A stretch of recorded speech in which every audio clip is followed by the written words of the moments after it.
Hi, this is John Chenal for Vader TV, and welcome back to our executive interviews. I'm here today with Ben Golub and Todd Masonis of Plaxo, online connection tool and formerly the address book.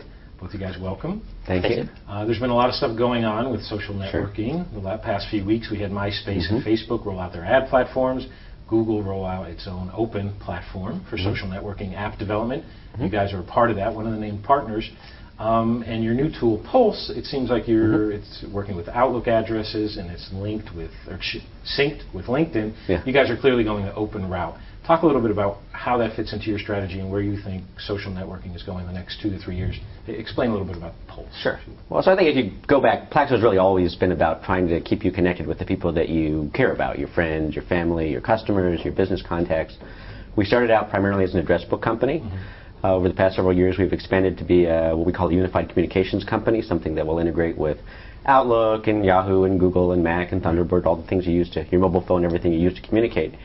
And now as social networking has started to explode, we think the most important thing in social networking really is the people that you actually know. And how can we keep you tapped into everything interesting that they're doing, whether they're blogging or posting photos or recommending restaurants on the social web. And that's really what Pulse is about, an open network that lets you share and communicate with people you really know and care about, but do it in a way that makes sense. So you don't have to share your holiday photos with your business contacts, and you don't have to share your blog about interest rate changes with your friends and family. Right. And now it seems like you guys are sort of trying to be a conduit to different social networking sites rather than maybe a destination yourself. I mean, that's part of the open philosophy. Is that kind of where you're going with it? Because you could put different feeds and, like you said, from video and all kind of stuff like that. What's the plan for monetizing that, I guess, is the question.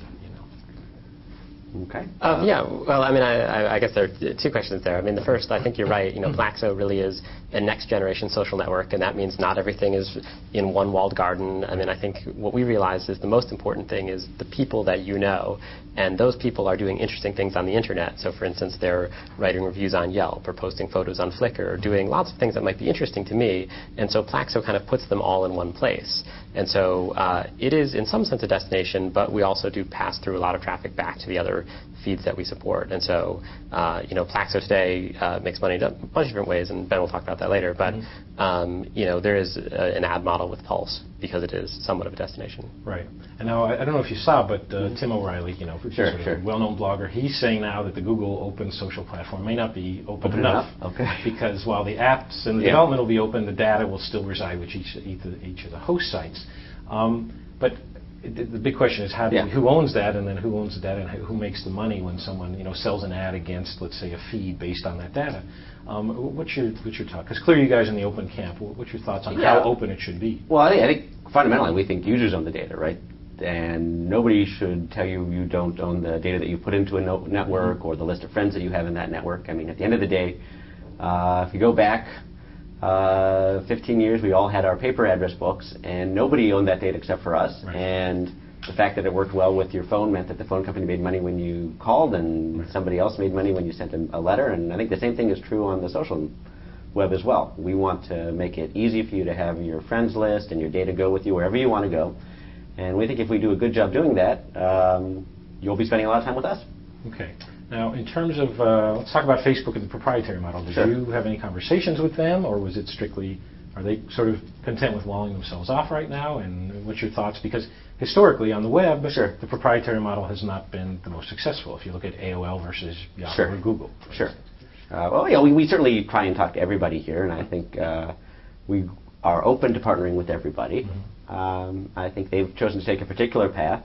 I think most of those of us who signed up for the Open Social initiative have recognized exactly what you said.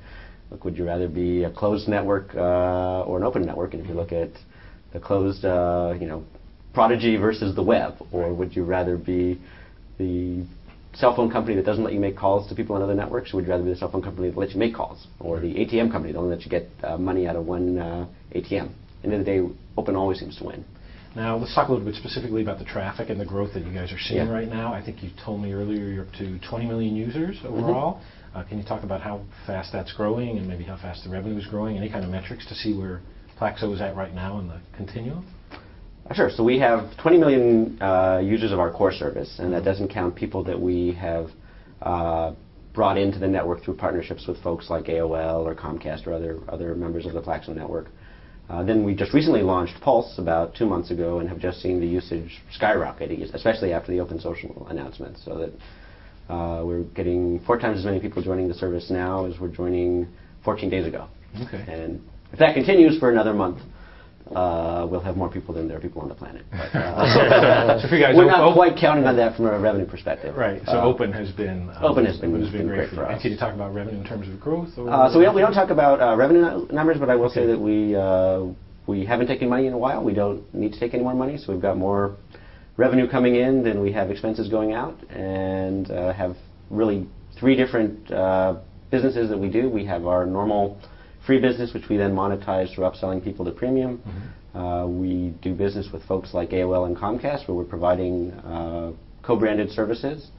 That's sort of more of a traditional licensing model. And then with Pulse, we now have sort of exploding page views, and we hope to turn that into a meaningful advertising business as well. And did I just hear you say that you're cash flow positive now? Is that with expenses not growing Yeah. as fast? Okay, well, there we go. That's a good milestone then. Guys, thanks a lot for coming in today. Okay, thanks so much for having us. I've been speaking today with the guys from Plaxo, Ben and Todd. For Vader TV, this is John Chennault.